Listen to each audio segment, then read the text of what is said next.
Ladies and gentlemen, let us start if we don't want to eat our lunch cold. So, session number 2, European Union, National Parliaments and COSAC in the new institutional term of the office. I'm pleased to welcome Vice President of the European Commission in charge of democracy and demography, Madam Dubravka Šuica, and our colleague, dear and familiar member of the COSAC family, First Vice President of the European Parliament, Ms. Mairead McGuinness. We start with Dubravka, so please take the floor. Thank you, Domagoj. Good afternoon to everybody. I'm really more than happy to see all of you here in Zagreb, in Croatia. And thank you for the invitation to talk on the organization of the Conference on the Future of Europe. As you know, I feel very good and comfortable here in Croatia, the country I know best. Before I start, let me tell you, in order to somehow familiarize with you, part of my background. I used to be vice chair of a committee for European integration during our negotiation period, during our accession period. So I'm very familiar with the work of European Integration Committee or with the committees for European affairs. Let me go immediately into in medias res. So for us, it's needless to say that national parliaments are and will remain an important partner for the European Commission. For more than a decade, we have developed an active partnership based on, first, subsidiarity control. Mariod knows the best, my colleague who is in charge, who used to be in charge of national parliaments and still is. Then a rich political dialogue and fruitful direct contacts with the members of the Commission. National parliaments have a central role for linking the citizens and European institutions. The von der Leyen Commission is committed to close engagement with national parliaments. We are convinced that national parliaments can and must play an important role in the Conference on the Future of Europe that should start in spring this year. I read in the background note for this meeting that, I'm quoting, the participation of national parliaments in the Conference on the Future of Europe is not explicitly mentioned in any document of the European Commission. This is what I read in background note. I want to, if I may say, correct or rectify this immediately. The involvement of national parliaments is a key issue for me as the Vice President who has the main responsibility for the organization of the Conference on the Future of Europe. And I can tell you that the role of national parliaments in the conference will be clearly recognized in the communication that the Commission will launch next Wednesday, which means on 22nd of this month, during our college meeting. It's the only issue on our agenda on Wednesday morning. I also welcome the letter signed by 23 chambers in 20 national parliaments, which has been sent to President von der Leyen last month. In this letter, you rightly call for the close involvement of national parliaments in the preparation and in the organization of the conference. What are the next steps in this process? Right now, we need a pragmatic focus. Step 1 is for the European Parliament, the Council and the Committee to agree on the scope, format, structure and objectives of the conference. This could take a form of a jointly agreed text. It may be called joint declaration that would be open to input and signatures from other actors, such as the COSAC, but if I may say here, COSAC cannot give input as COSAC, but each national parliament individually, then Committee of the Regions, and the Economic and Social Committee. We need all hands on deck for the conference to be a success. So once again, this joint declaration, we are looking forward to the meeting of 3 presidents of the Commission, of the Council, and of European Parliament, which is scheduled for 30th or 31st of January, where we expect them to agree on joint declaration, and then everybody can join. To give you a sense of the time frame for this, the Commission would like to launch the conference on Europe Day, Day of Europe, on the 9th of May, and it will last, as you might already know, for 2 years. The launch could take place somewhere in Croatia. My proposal would be Dubrovnik, where I served as mayor for 2 terms, but let us see if it will happen or not. So my proposal would be during Croatian presidency on 9th of May, somewhere in the south of Croatia. If this is agreed, the Croatian Parliament should play an important role in the organization of this launch. The last December European Council, as you know, tasked the Croatian presidency to start working on the Council's position, and the Croatian presidency mentions the conference on the future of Europe amongst the priorities, as you heard from our Prime Minister talking a few minutes ago. As already mentioned, in 2 days, on Wednesday, the European Commission will present our contribution in the form of communication. I invite you, and through you, national parliaments, to send your feedback and proposals as soon as possible. Maybe this week or next week. So after Wednesday, this will be on the agenda of the Commission. Then we are looking forward to your contributions. This should be part of our constant political dialogue. The debate in the European Parliament has already started, with the Parliament having adopted a resolution on the conference last week in Strasbourg. Last Wednesday, Marianne McGuinness was chairing a part of this debate, so we are familiar with this.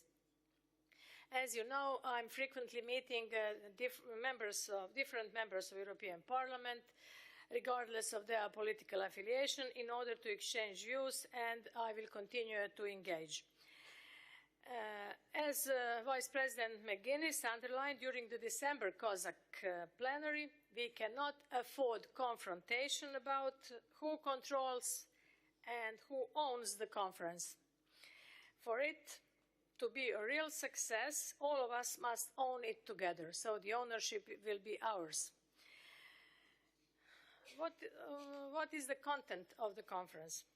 Part of this joint process will be to determine the topics for discussion. The Commission envisages 2 strands of discussions. First, the first strand, based around the European headline ambitions, as set out in the Commission's 6 political priorities and the European Council strategic agenda. We want to gather the ideas of Europeans to ensure that the European Union delivers on what citizens want.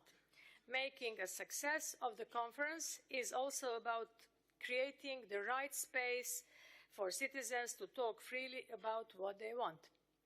Second strand of discussion should involve institutional matters, including the lead candidate process, the lead candidate system, for the election of the President of the European Commission, and transnational lists for elections to the European Parliament.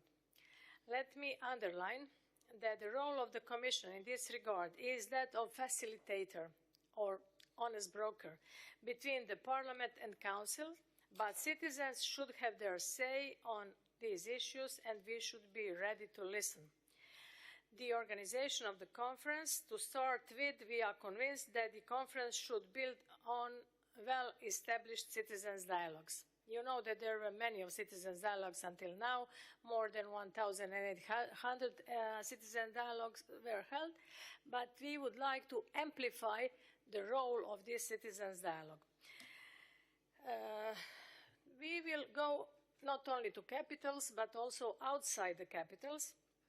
So it will be, we will do it, I'm sure, from the start of the conference. Of course, we have to talk to the authorities, but it's, the proposal is, and also the wish of our President, Ursula von der Leyen, is to go out of the capitals, go to regions and talk and listen to citizens.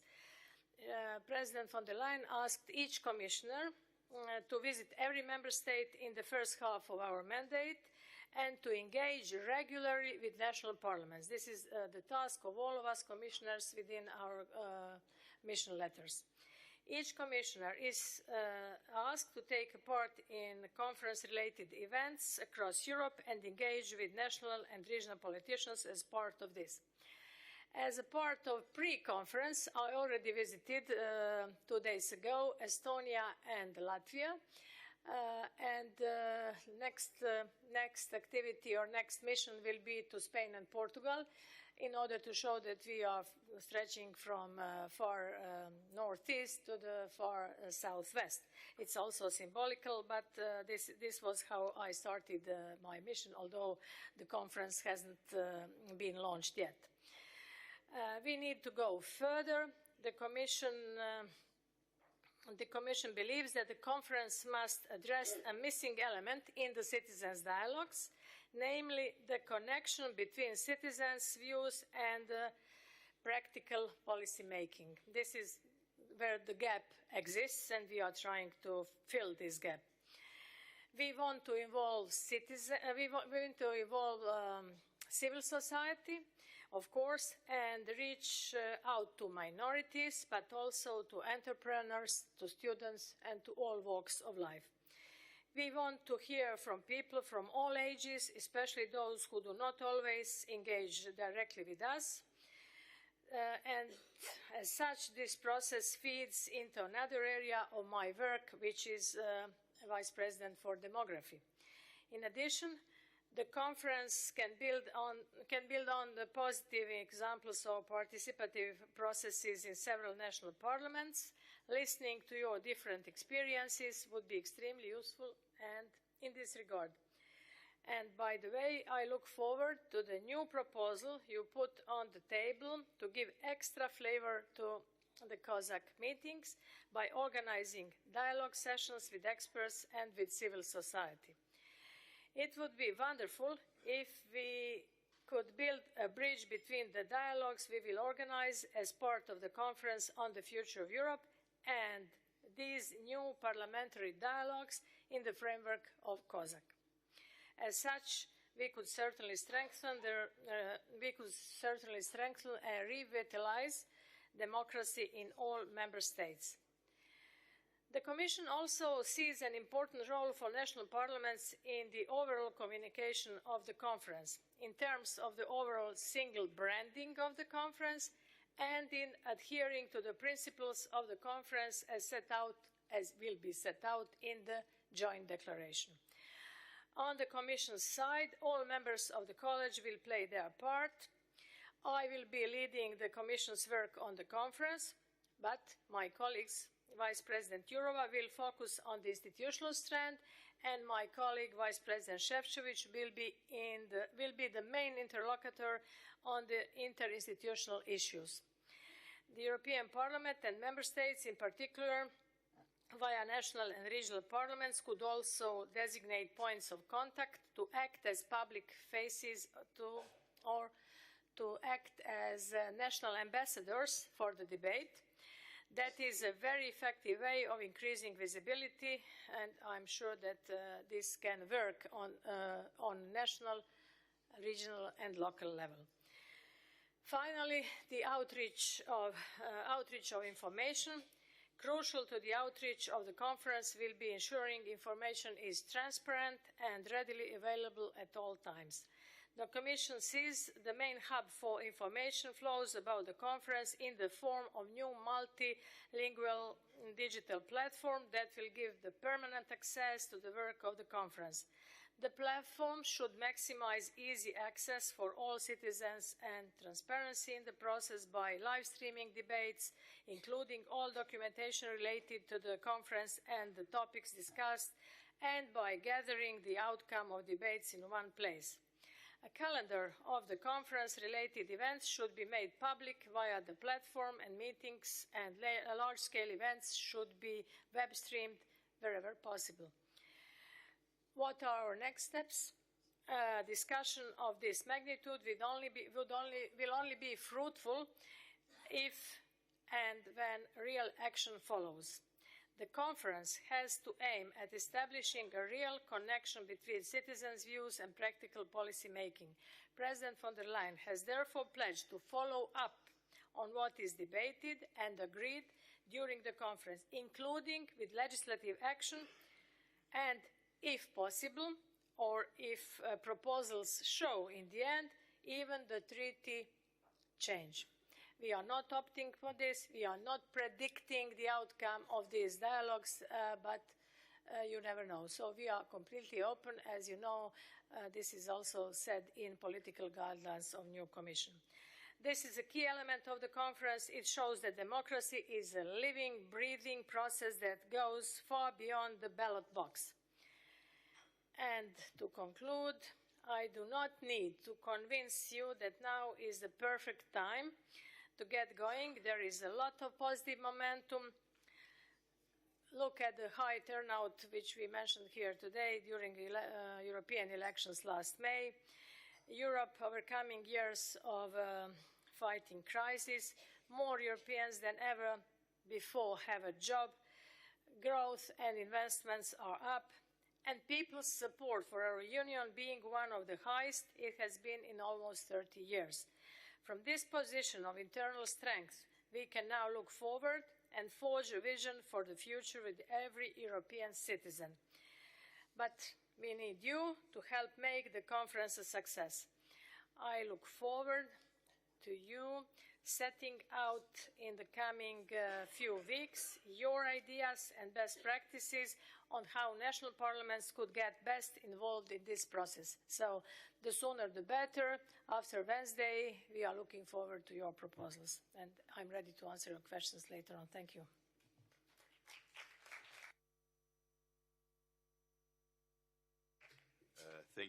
Thank you, Dubravka. And now, Madam McGuinness, please, Mary, the floor is yours. Well, thank you, Chair. I want to be brief. I'm not going to read a speech because I know many people want to contribute to this debate. And as you know, the European Parliament last week voted on a resolution. And we had a what I believe was an exceptional debate because it was extremely lively and it changed the processes even within the Parliament itself. From my side, we have to be careful about why we're having this conference on the future of Europe. Is it about the institutions or is it about people? And frankly, I will start with people first. And I think if we take that as our core principle behind this conference, we can work around the structures and the engagement of institutions. If we do it the other way around, I think we will fail our people and fail what we're trying to achieve. It's important, as the Vice President of the Commission has just outlined, that there is increased support for the European Union. And that is perhaps on the back of a deep conversation about what Europe is following the Brexit vote. And I think we should be aware of that people were not as engaged as perhaps they should have been. We did not fully discuss things like the single market and customs union. And the Brexit debate sadly allowed us to have those deep conversations. But we also face a lot of challenges where fear is being embedded in our citizens, if you like, fear around migration, around security, fear for their economic futures. And I think this conference on the future of Europe should address many of those core issues. And I'm really happy to hear that the Commission President has instructed and has asked that we start at ground level, at the roots of Europe, the regions. It is going to be complicated because it's a big union. I wrote down the word family here, and the European Union is a very large family. I come from a reasonably large family, and there are always different relationships within that family. But when we're threatened from outside, we unite, and I hope that the European Union reflects that type of family and that the outcomes from this conference are not predetermined. I have yet to meet a citizen who said to me, "I want treaty change." And therefore, we do not go into this conference with the idea that we will have treaty change, but rather we listen to the concerns of citizens and then decide if a treaty change is required, because obviously that has implications as to how it is ratified in different member states. But it is a new decade, a new commission, a difficult process when we were assembling that commission. The issue of the Spitzenkandidaten certainly was complicated, and we do need to have a discussion and perhaps better planning as to whether we agree or believe in that process, and then how we communicate it with citizens. So we have an opportunity to engage with everybody who is interested in the European Union at grassroots level. When I first became involved in COSAC, I said very clearly, and I will repeat now, that the European Parliament is united with national parliaments. We are all elected by citizens, and therefore we should not be in conflict, but rather we should work stronger together. And I very much heard the comments of our German colleagues around participation by national parliaments in this conference on the future of Europe. And that is why I am going to stop my contribution now, because I want to hear from all of you about your perspectives, and I assure you that I'll bring your views back to the European Parliament, and that we hope that together, when this starts, it will begin with us all agreeing rather than having a bumpy start. We do not need that, so let's prepare well, take this opportunity in this format to get our views across, and more importantly, be prepared to compromise, because even I find that difficult sometimes, but it is essential in order for us to deliver on what our people want. Thank you.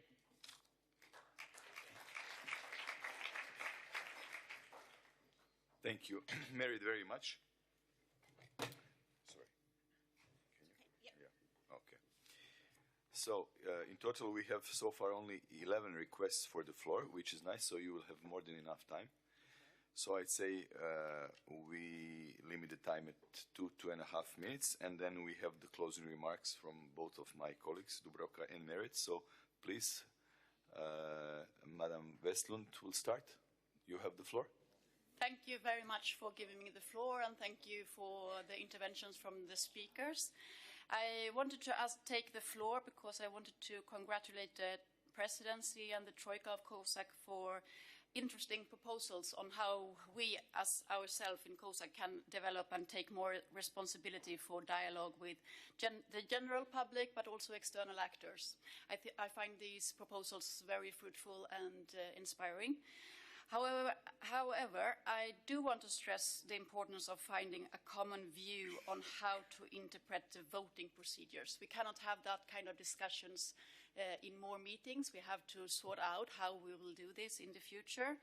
And I hope that you already, in due time before our plenary meeting, can present a concrete proposal on how to handle the voting procedures in the coming meetings. And on the conference of the future of Europe, I very much welcome the concrete information given by the Commissioner and also the perspective given by Ms. McGuinness that we should not focus on constitutional change. I have never met myself either a citizen asking for that, but on how to deliver on the big challenges that we are facing.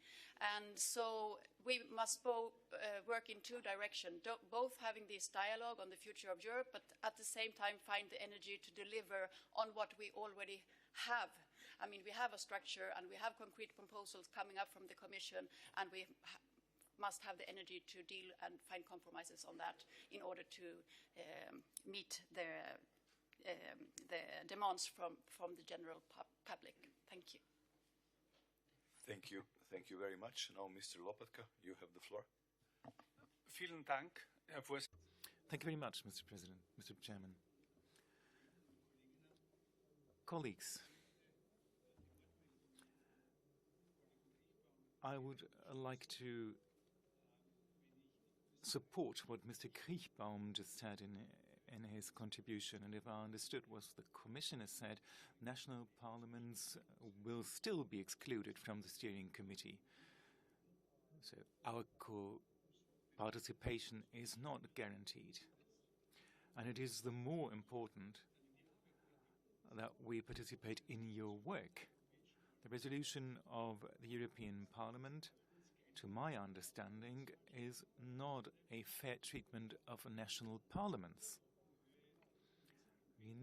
We do not work on a level playing field, on an equal footing.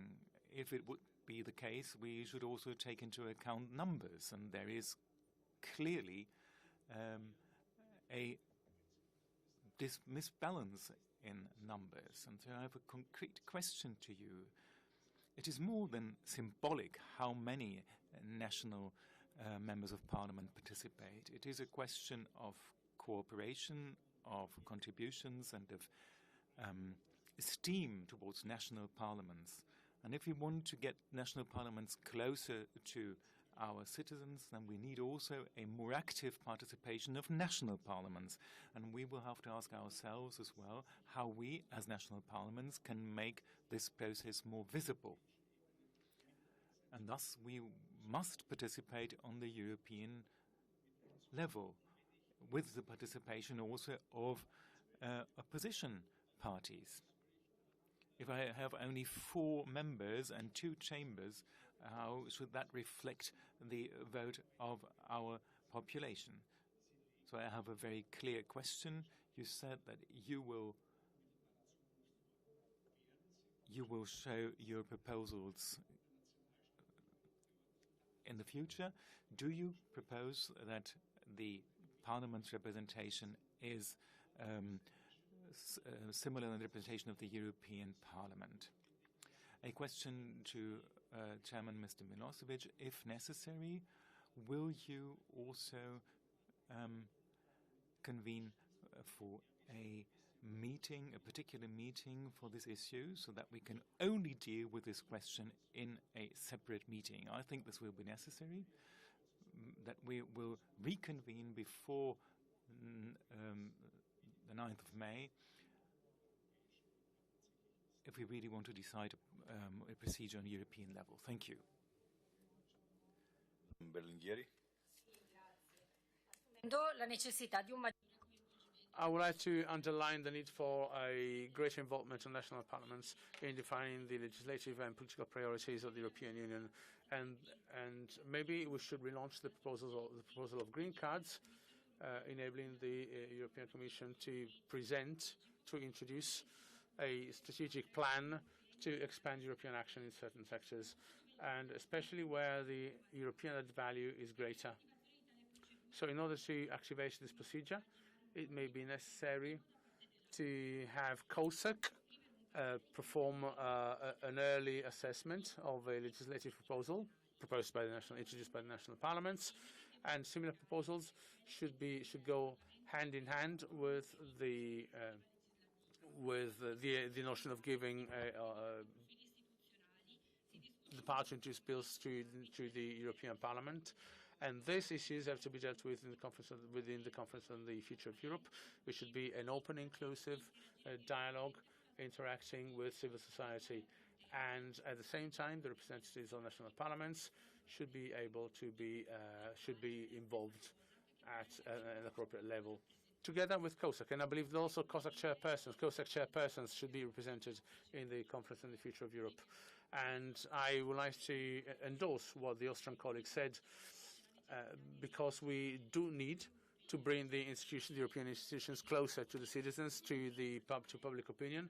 And if we want to do this, actually it is the national parliaments that are the institutional representation of the general public. They are the expression of the needs of our citizens, of our voters. So during this time in which we are reflecting on the whole continent, on the overall institutional arrangement of the European Union, I believe we should work so that national parliaments are represented concretely and very effectively.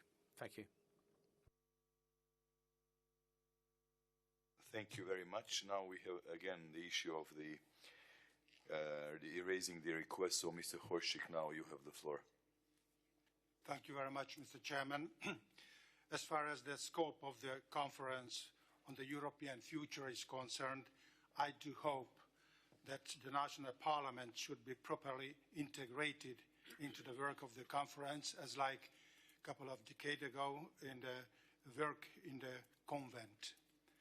I fully support that. What did Madam McGuinness mentioned in this morning, that I do believe that the Brexit process and the reasons leading to the Brexit referendum should be discussed on certain details, because I think that lots of unanswered questions remain between us. Let me welcome the Vice President Šuica's portfolio on the demography. Although family policy belongs to the exclusive competence of member states, many European countries face similar challenges like aging population and empty villages. I do hope, Mr. Chairman, that the experiences and the best practices of member states, like the annual Budapest demographic summits, can contribute to have a more family-friendly policy in Europe. For example, the increases in the rate of the marriages are particularly rare in Europe, but not in Hungary, and the Family Protection Action Plan launched by the Hungarian government could prove to be an example of the fact that negative demographic trends can be reversed, relying on our internal resources. Finally, Mr. Chairman, in this new institutional term, I look forward to more frequent direct contact with commissioners.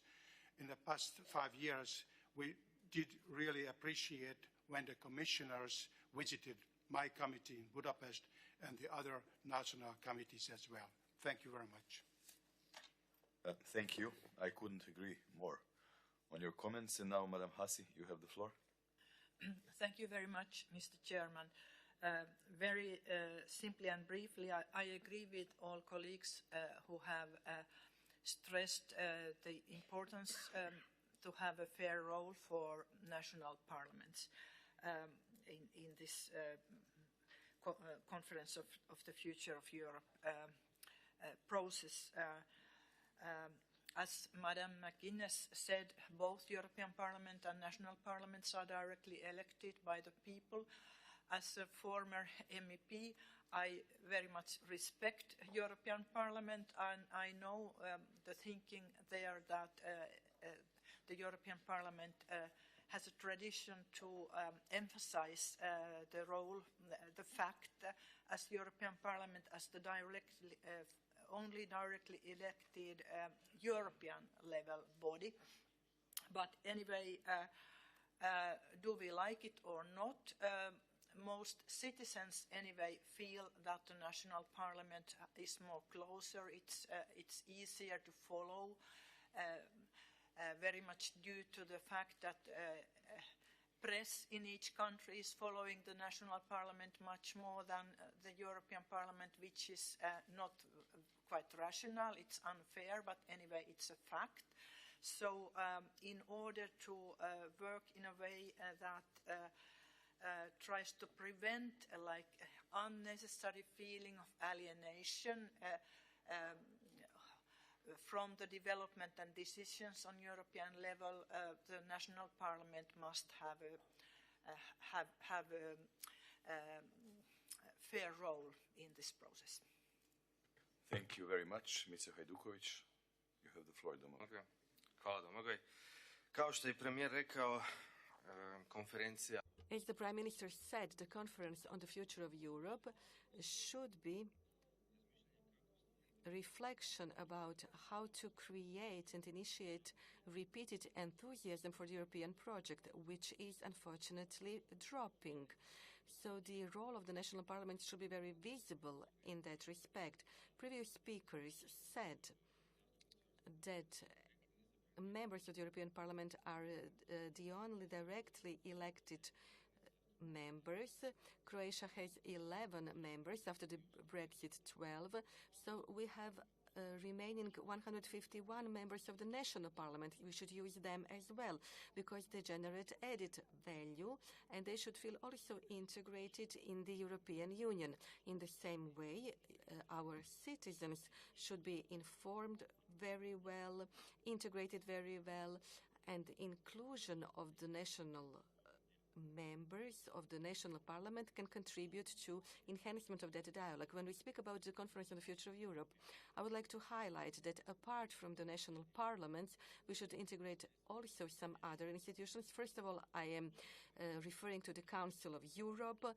We very frequently tend to forget this institution, which is the oldest pan-European institution and which could contribute significantly to this dialogue, although it goes beyond the European framework. All the members of the EU are also members of the Council of Europe, and the common response of the Council of Europe should be given by all the members to the questions like external and internal migration.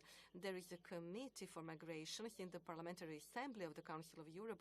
Some colleagues who are here are also members of that Parliamentary Assembly, and they are aware of the fact how many proper, good, solid roundtables we organize on that topic, not only on the subject of migration, but also social topic, culture, education. So involvement of other institutions, like, for instance, Council of Europe, could strengthen Europe, which is more open, which is better, and which is more inclusive. Madame Wett. Wish Croatia a lot of success and all the best for your first presidency. And also many thanks for Madame Suisha for visiting Estonia last Thursday, and many thanks for a very interesting meeting in Estonian Parliament. About the conference should concentrate on topics which contribute to the development of our policies in the medium and long term. We prefer to keep the focus on topics which are already presented in the debate. First and foremost, on priorities set in the strategic agenda. Otherwise, the process might become too broad and end up with non-expected results. We also should avoid creating a heavy structure for functioning of the conference. On the process of structure of the conference, we believe that it is crucial to ensure a strong role for international parliaments. In the environment of citizens and civil society, it is of importance to ensure the representativeness of the selected groups. Certainly, this conference is a big, important exercise, and we expect it to produce effective outcomes. Thank you very much.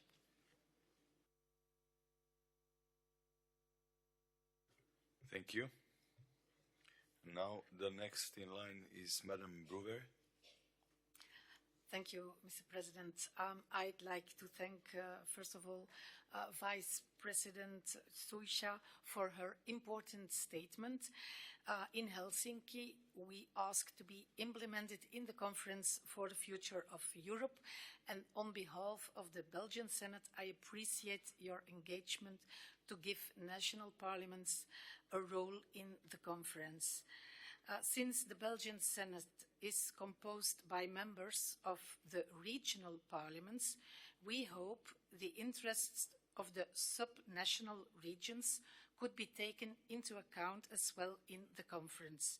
Furthermore, we look forward to the way how the conference will involve the public and civil society organizations, because we'll need the support of European citizens for the European project more than ever in the coming years. Thank you.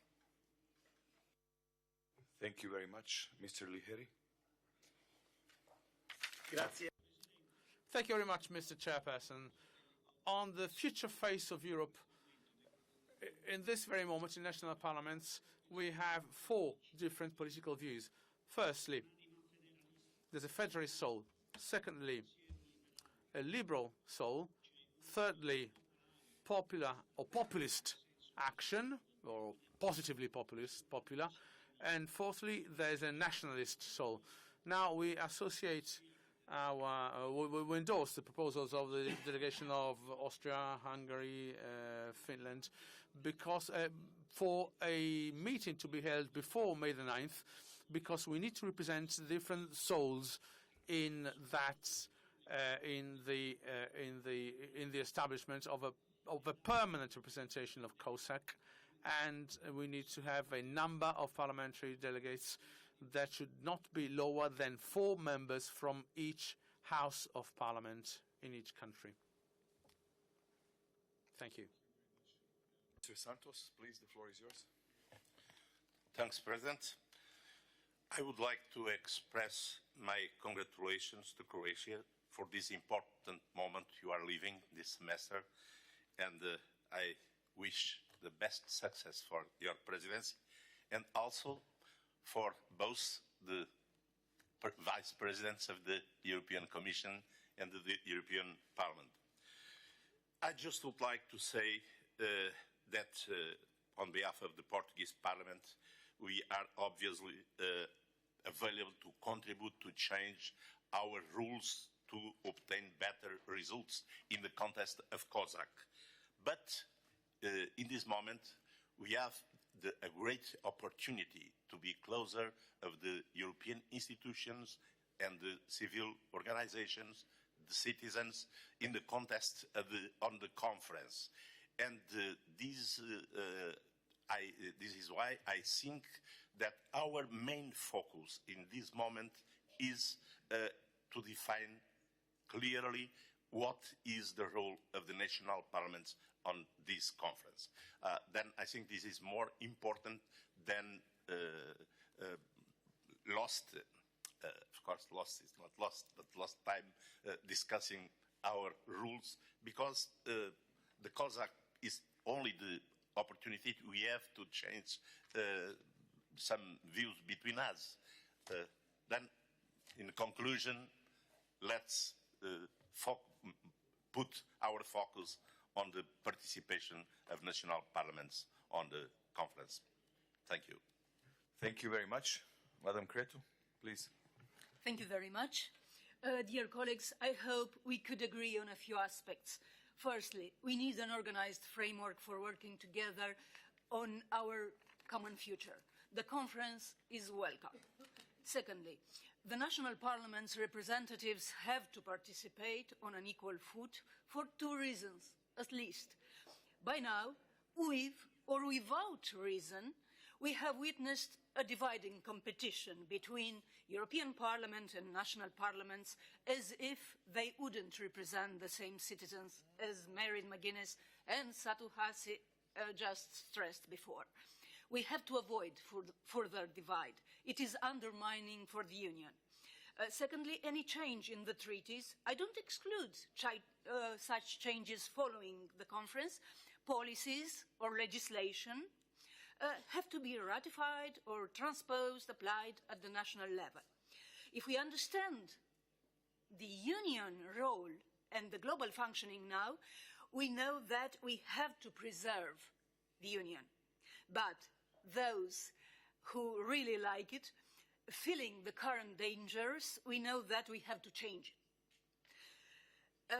Which changes we want? It is the main issues to solve, mainly policies, but as well rules or institutions, if the case. Business as usual approach has to be excluded. The Union needs a new political project and citizens themselves, they need a new story in order to keep them united. After the war, for older generation, peace was such a project. Saving a half-completed currency called euro or the banks when in danger cannot be such a story. As drafted today, Green Deal cannot be either. Because of being too dividing, we have to change something there. I'm sorry for saying that, but reading the current positions on the conference, we could notice a quite populistic approach, listening to our citizens, involving our citizens, NGOs, youth, as if we stopped in listening to them by now. We have to clarify which kind of body it would be. We have to care for the legitimacy and representativeness of those participating. The consultation of stakeholders could provide us with a fake support. I remind you the study showing us that more than 90% of those participating to the public consultations organized by the European Commission represented business sector, and only just a few, the citizens, actually. Finally, I have some doubts about having the European institutions as the main agents of change. By now, European Parliament, European Commission, there are always a kind of fight between these very institutions.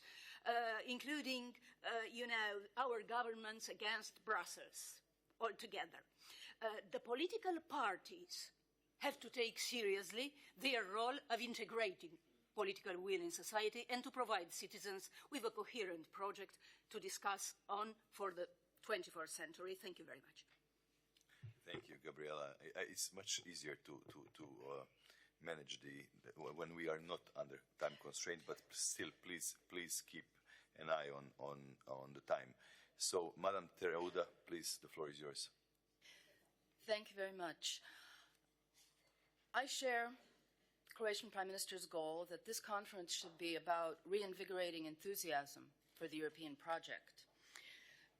And that is why I very much welcome Madam Šuica's concern that we discuss issues, not only Spitzenkandidaten, because I share everybody's view expressed that Spitzenkandidaten will not generate enthusiasm in European citizens.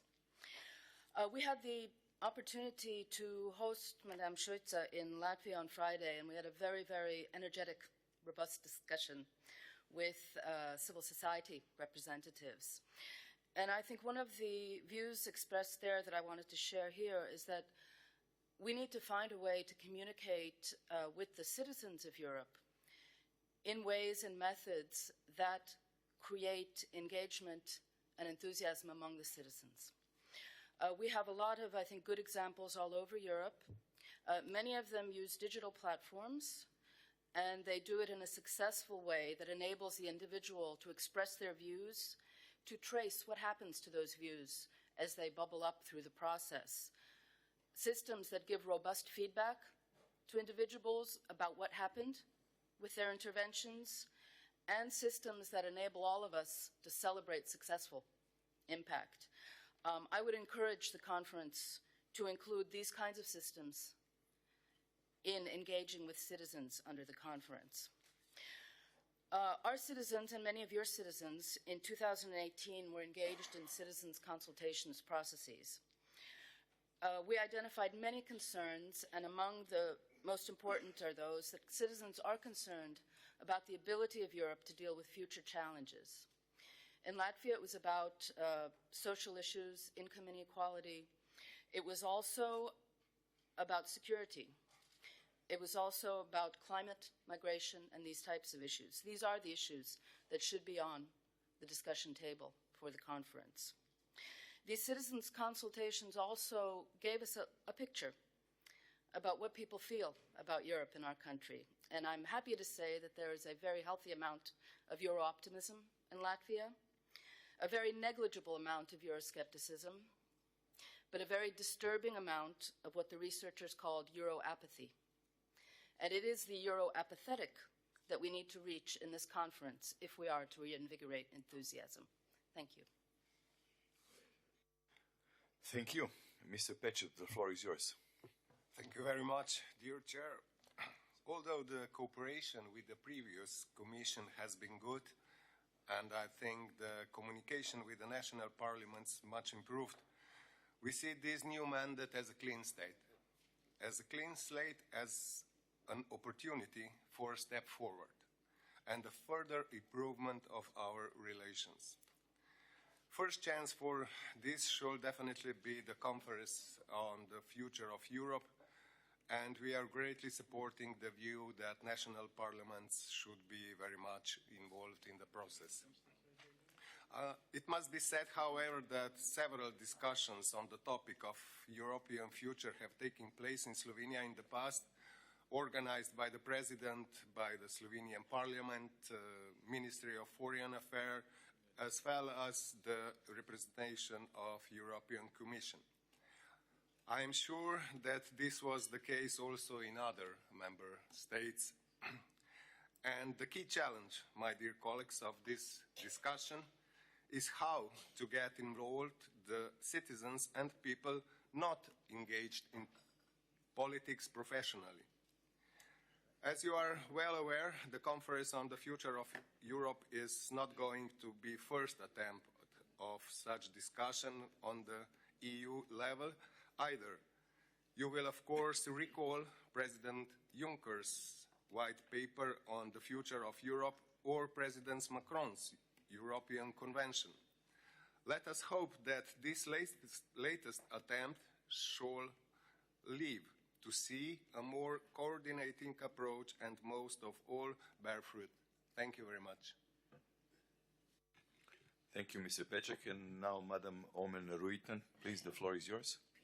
Thank you very much. First of all, I would like to thank both ladies, vice presidents of an institution, for their comments on the conference Future of Europe. Oh yeah, yes, something happened. That's my first remark. Second remark is I would like to wish Croatia a very good presidency, and with the first speaker, your Prime Minister, showed already the competence of your country to do their utmost in the coming 6 months. On the citizens, on the dialogue, first of all, I would like to share the comments of some of the speakers before me, and also in the session this morning, Mr. Kriesbaum, who said that we have to be involved as national parliaments.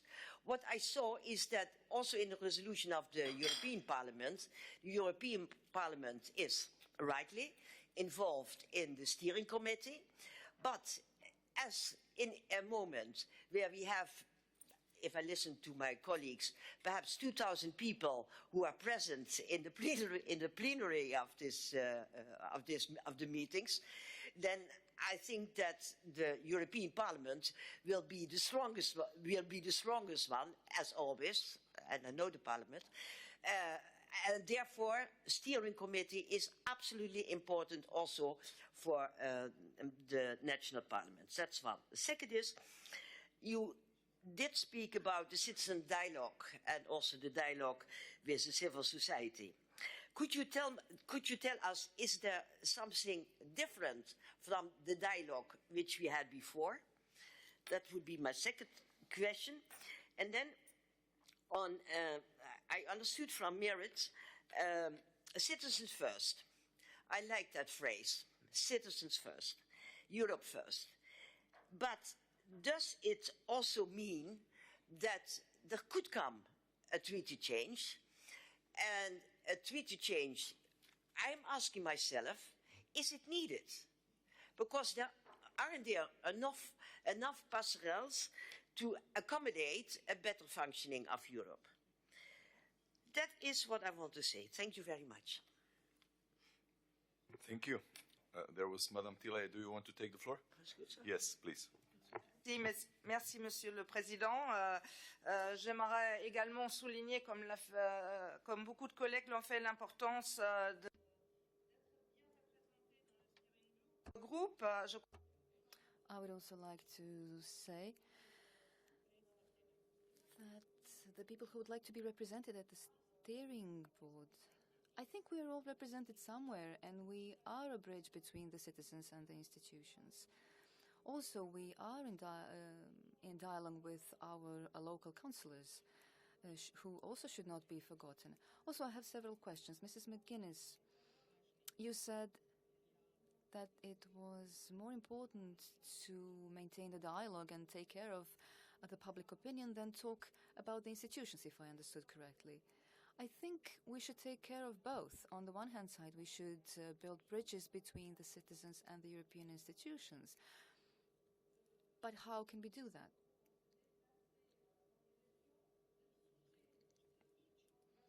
And since you are planning to visit various regions, how do you think you can approach the people who are distant from the European Union? Because when we talk about dialogue,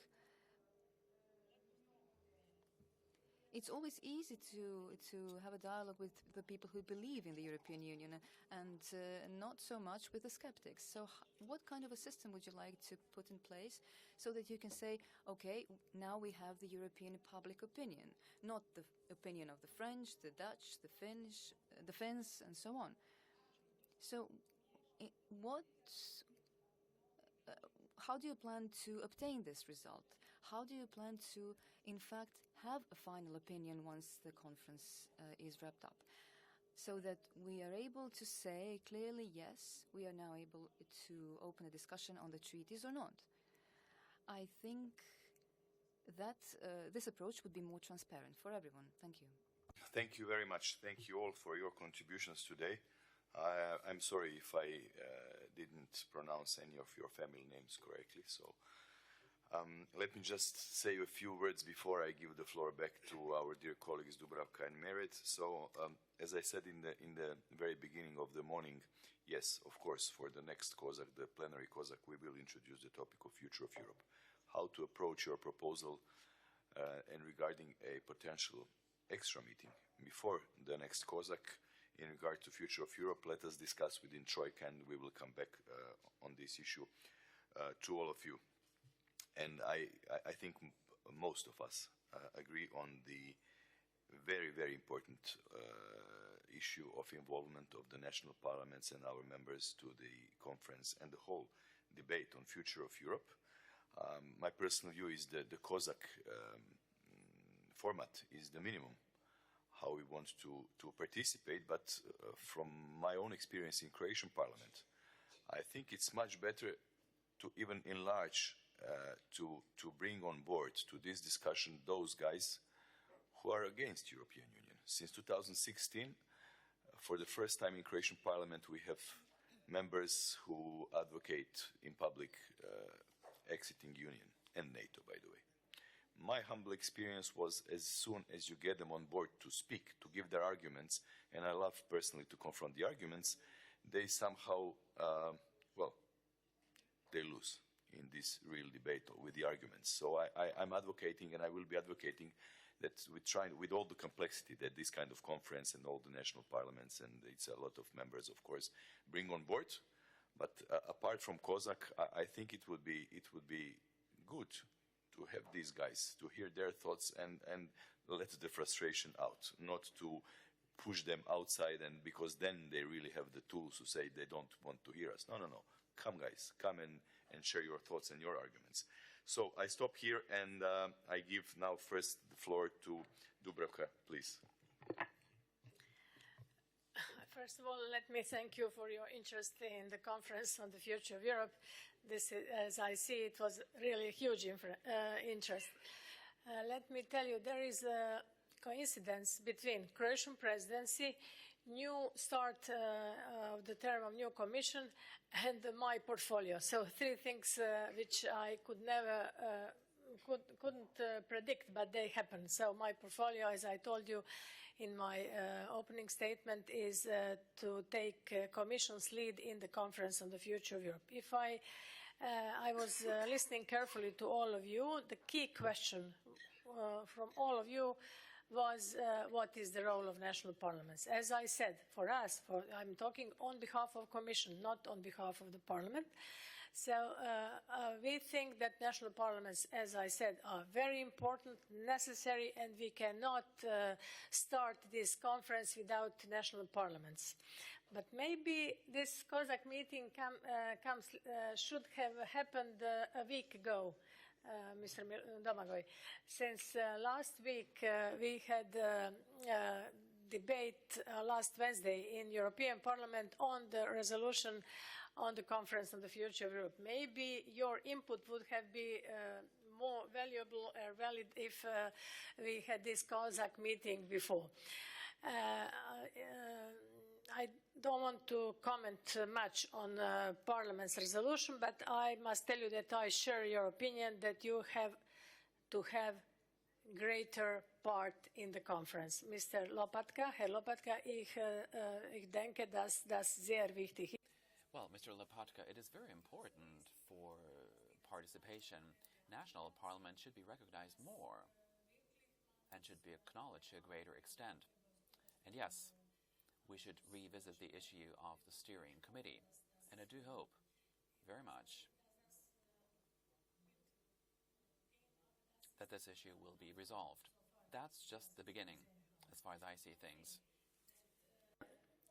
we have to see what will joint declaration bring. As I said, what is joint declaration? Maybe memorandum of understanding among three institutions: Council, Commission, and Parliament. They will meet, as I told you, on 30th or 31st of January.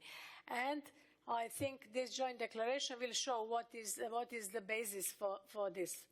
Before this, we cannot say what is going to happen. I understand that Parliament adopted the resolution, but after Commission's contribution on Wednesday, then Parliament and then Council will see how to go on. As I said, it will be open for everyone to come on deck, which means that COSAC is also of course, welcome, but not COSAC as a whole, but each parliament, individual parliaments. So if parliaments show their interest, they will be on deck. This is how I see it. Committee of Regions is very important, as I told you. Local and regional authorities are important. Economic and Social Committee is important. Civil society is representative of the citizens. And Domago, you mentioned the Council of Europe. Council of Europe, of course, it is important, but there is maybe a slight risk because of 47 members, so I understand the reason why you are not mentioned explicitly, but little by little maybe we have to find some solution in order to make Council of Europe part of this conference on the future of Europe. So this process, as I told you, is open, is transparent, wants to be inclusive. And what is the reason for starting this conference at all? We started this conference on the basis of the outcome of the elections in May. We saw that there were more than 50% of turnout in European elections, not in each and every state, but on the average in European Union, there were more than 50%. There was more than 50% of the outcome, which made us think that citizens want to tell us something. They want to, citizens want to have their say, and this is the reason why we started this conference. Of course, a grand débat from Macron is important. It was interesting. 5 scenarios of Jean Juncker were very interesting, but we want to have something which will help us at the beginning of this term. It will last for 2 years, and as I said, the outcome is not predicted. When I mentioned treaty change is only mentioned if citizens show during these dialogues that they want to do it. But I think this is also Commission's position. We are more interested in daily issues, in migrations, in climate change, in whatever is of interest of our citizens, more than institutional matters. This is what I said at the beginning.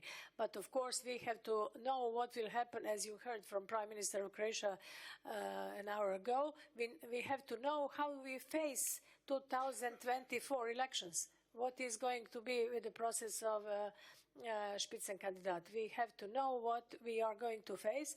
Transnational lists, we have to debate them, but European Parliament is very important here because they are in charge of changing this legislature. So someone asked about the citizens' dialogue and what would be the difference. You asked what would be the difference in citizens' dialogue.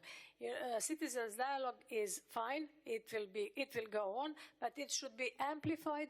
And the difference, according to our opinion, is the selection of citizens. It will be inclusive. The selections will not be limited as it used to be until now. So we have to let citizens come in and talk. Of course, it won't be chaos, it won't be anarchy, but we have to let citizens be included. And you asked about the citizens who are not interested in European issues, who are maybe Eurosceptics or who don't live in capitals. This is the reasons why we are not going only to capitals. We will go to peripheria, we will go to remote regions, we will go to islands in order to make everyone feel the closest it can be. So this is the way what we are going to do. This is from Commission side. Of course, there will be a series of different conferences conference. It's not only one conference. Citizens started asking me about the conference. It will be one grand conference in the end, but a series of round tables, different fora, different small conferences, which might or could be branded as the conference on the future of Europe. We will have our logo, and we will start with this. But please let us wait for the joint declaration to see what three institutions have to say. Although someone from you said that it's not good that institutions start this, but we have to start from somewhere. Of course, citizens are always in the heart, citizens are always in the center, and as I told you, I share your opinion that national parliaments should be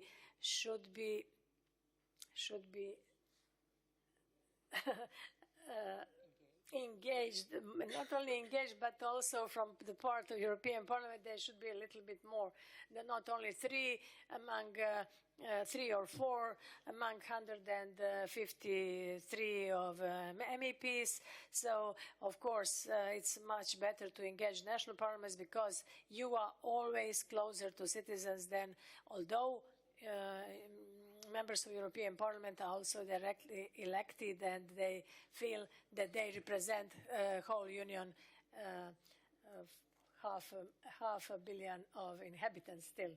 But let us see. So I think in overall I answered the questions, but if you have some special questions, you can ask once again.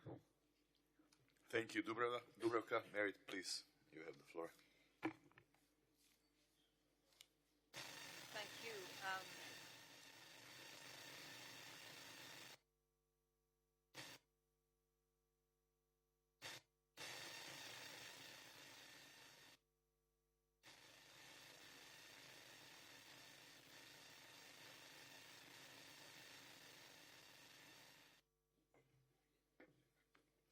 This is very good cooperation between national parliaments and the European Parliament, that we give each other our seats. We need to be practical. Okay, I'm going to be a bit provocative around relationships between European Parliament and national parliaments, and between national parliaments and citizens.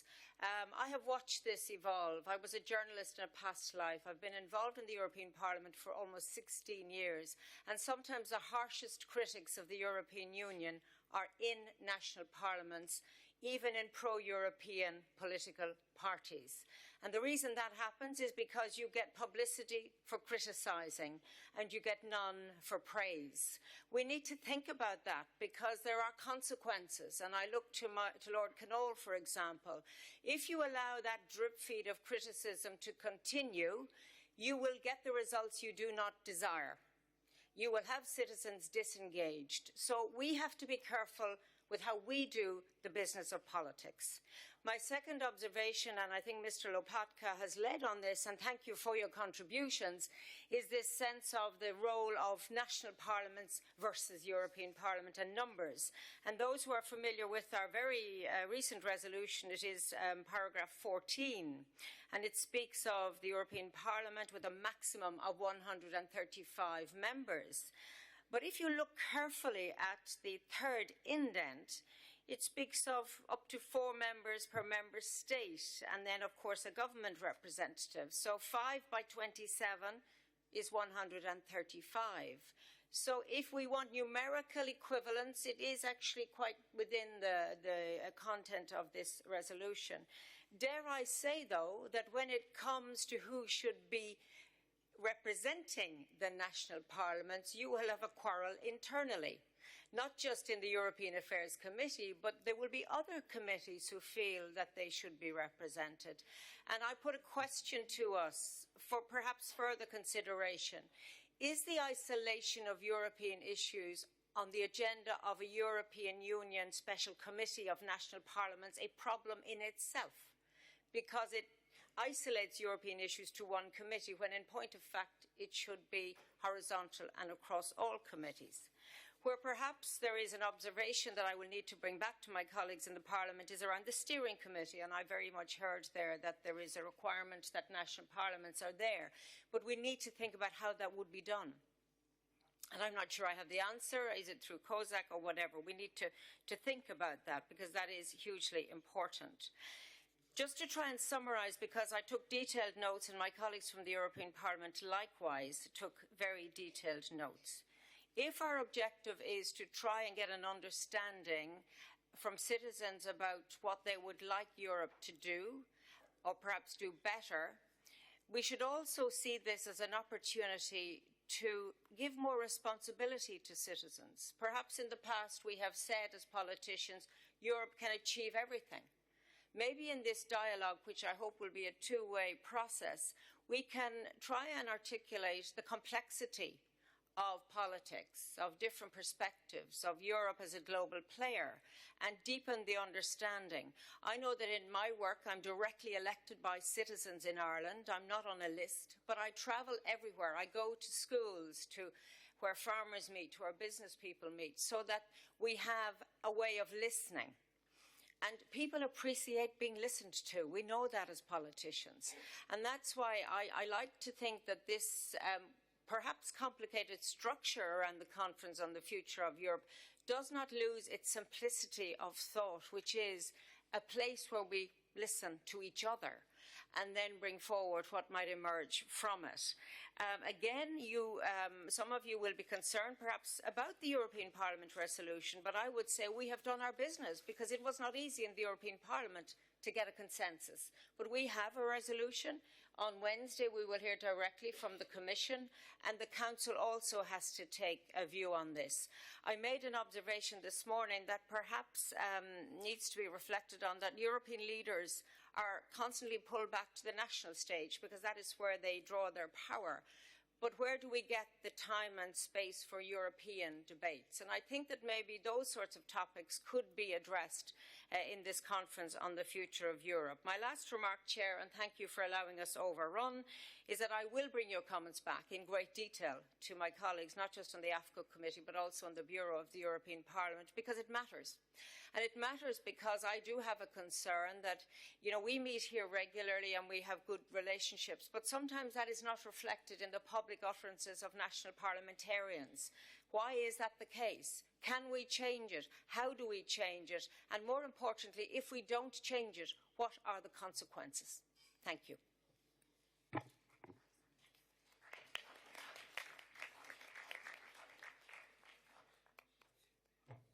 Thank you.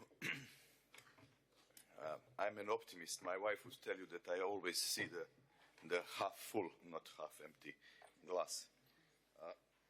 So I'm pretty sure that the common sense will prevail, and the common sense tells us all that whoever of the member states, the strongest and the most competitive, confronted with the global challenges that we know, what already exists. So we don't need a crystal ball seeing in 50 years today, whether it's migrations, whether it's security, whether it's climate change.